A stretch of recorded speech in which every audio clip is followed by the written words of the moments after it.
नमस्ते।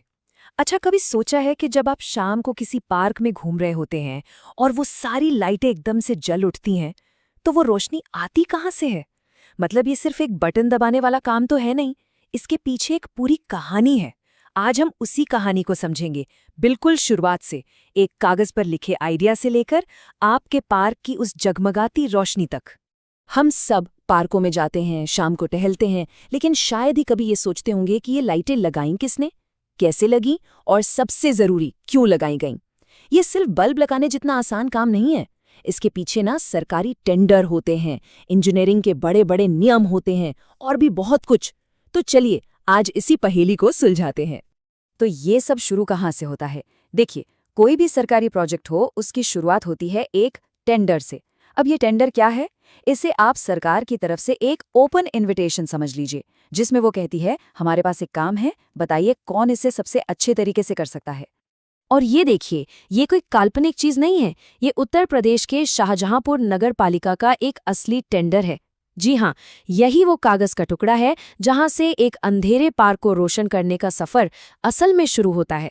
ये सरकार का एक तरह से आधिकारिक ऐलान है कि हमें अपने पार्कों के लिए रोशनी चाहिए, कौन हमारी मदद करेगा?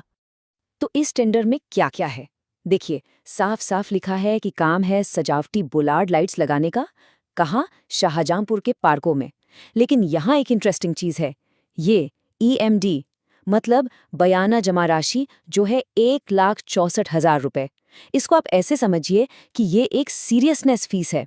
सरकार बस ये पक्का करना चाहती है कि जो भी कंपनी अप्लाई कर रही है वो वाकई में इस काम को लेकर गंभीर है और इसे पूरा कर भी सकती है। तो हमने ये तो देख लिया कि प्रक्रिया क्या है, पर अब सवाल आता है क्यों? भाई, आखिर सरकार इतना पैसा और इतनी मेहनत पार्कों में लाइटें लगाने पर क्यों खर्च करती है? इसके पीछे सिर्फ अंधेरा दूर करने से कहीं ज्यादा बड़े कारण छिपे हैं। देखिए, पार्क की लाइटिंग के ना दो मेन मकसद होते हैं। पहला और सबसे जरूरी है सुरक्षा। सीधी सी बात है, जहां रोशनी होती है वहां अपराध कम होते हैं, लोग ज्यादा महफूज महसूस करते हैं। और दूसरा मकसद है सुंदरता। मतलब सही लाइटिंग एक आम से दिखने वाले पार्क को भी किसी खूबसूरत जगह में तब्दील कर सकती है, जहां शाम को घूमना एक अलग ही अनुभव बन जाता है। और इन दोनों मकसदों, सुरक्षा और सुंदरता को पूरा करने के लिए आपको ऐसी टेक्नोलॉजी चाहिए जो भरोसेमंद हो। और यहीं पर काम आती हैं मॉडर्न LED लाइट्स। ये 25,000 घंटे से भी ज्यादा चल सकती हैं। जरा सोचिए, मतलब सालों साल इन्हें बदलने की कोई टेंशन नहीं, जिससे सरकार का मेंटेनेंस का खर्चा भी तो बचता है। तो अब हम क्यों तो समझ गए, तो चलिए अब देखते हैं कैसे। इन मकसदों को पूरा करने के लिए कौन से खास तरह के टूल्स मतलब लाइट्स इस्तेमाल होती हैं, जैसा कि हमारे शाहजहांपुर वाले टेंडर में भी मेंशन किया गया था। आपको याद है, टेंडर में बोलार्ड लाइट्स का जिक्र था। ये कोई बहुत टेक्निकल चीज नहीं है, ये बस एक खास तरह की छोटी लाइट होती है जिसकी हाइट कम होती है, 4 फीट से भी कम। आपने इन्हें अक्सर पार्क के रास्तों के किनारे या फिर बाग बगीचों में देखा होगा, जो जमीन के पास एक हल्की सुंदर रोशनी देती हैं। यहाँ देखिए, ये हैं हमारे दो अलग अलग लाइटिंग हीरो। बाईं तरफ हैं बोलार्ड लाइट्स, जो एक गाइड की तरह रास्तों के किनारे आपको रास्ता दिखाती हैं। और दाईं तरफ हैं ग्राउंड बरियल लाइट्स। ये जमीन में छिप जाती हैं और फिर नीचे से किसी पेड़ या मूर्ति पर स्पॉटलाइट डालकर उसे एक सुपरस्टार बना देती हैं। अच्छा, अब जरा इस लाइट पर लिखे IP66 पर नजर डालिए। ये क्या है? ये समझ लीजिए इसका वेदर प्रूफ होने का सर्टिफिकेट है। मतलब चाहे धूल भरी आंधी आ जाए या फिर मूसलाधार बारिश हो, ये लाइट टस से मस नहीं होगी, अपना काम करती रहेगी। और जाहिर सी बात है, जो लाइटें बाहर लगनी है उनके लिए ये चीज तो बहुत ही जरूरी है। तो हमारे पास सही लाइट्स आ गईं, लेकिन उन्हें कहीं भी ऐसे ही तो नहीं लगा सकते, है ना? ये सिर्फ साइंस नहीं है, बल्कि एक आर्ट भी है। लाइट्स को कहाँ लगाना है, कितनी दूरी पर लगाना है, ये एक बहुत ही सोची समझी डिजाइन प्रोसेस है, जिसके पीछे इंजीनियरिंग के पक्के नियम होते हैं। ये एक बहुत ही जरूरी नियम है, इसे थंब रूल कहते हैं। इंजीनियर्स ये कैसे तय करते हैं कि रास्ते पर कहीं भी अंधेरा न रह जाए? वो इस सिंपल से नियम को फॉलो करते हैं। दो खंभों के बीच की दूरी खंभे की हाइट की लगभग 3 गुना होनी चाहिए। इससे क्या होता है कि रोशनी एकदम बराबर फैलती है और कोई भी खतरनाक अंधेरा कोना नहीं बचता।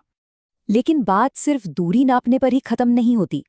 एक अच्छा डिजाइनर और भी बहुत सी चीजों के बारे में सोचता है, जैसे कि रोशनी सीधी नीचे आए, आसमान में ना फैले ताकि लाइट पोल्यूशन न हो, या फिर क्या हम सोलर एनर्जी का इस्तेमाल करके इसे और भी ज्यादा एनवायरनमेंट फ्रेंडली बना सकते हैं। ये सारी छोटी छोटी बातें हमारे शहरों को बेहतर बनाती हैं।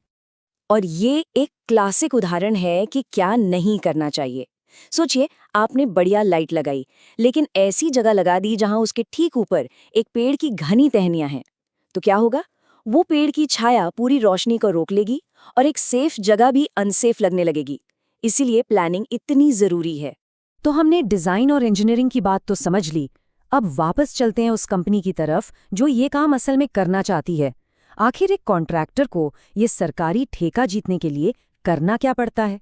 तो ये बोली जीतना कोई लॉटरी का खेल नहीं है। ये एक सीधी सीधी प्रक्रिया है। बस आपको नियम कानून फॉलो करने होते हैं। सीधे शब्दों में कहें तो आपके पास एक वैलिड लाइसेंस होना चाहिए। आपको दिखाना होगा कि आपने पहले भी ऐसा काम किया है। आपकी कंपनी की फाइनेंशियल हालत ठीक होनी चाहिए। और सबसे ज़रूरी, आप टेंडर की हर शर्त को बिना किसी सवाल के मानेंगे और सारे पेपर्स ठीक से जमा करेंगे। बस सब कुछ कायदे से होना चाहिए। और इस मामले में कोई भी ढील नहीं दी जाती। ये लाइन सीधे एक टेंडर डॉक्यूमेंट से ली गई है। डेडलाइन मतलब डेडलाइन। अगर आप 1 मिनट भी लेट हो गए तो आपकी बोली पर कोई ध्यान नहीं दिया जाएगा, उसे सीधे रिजेक्ट कर दिया जाएगा। नियम तो नियम है।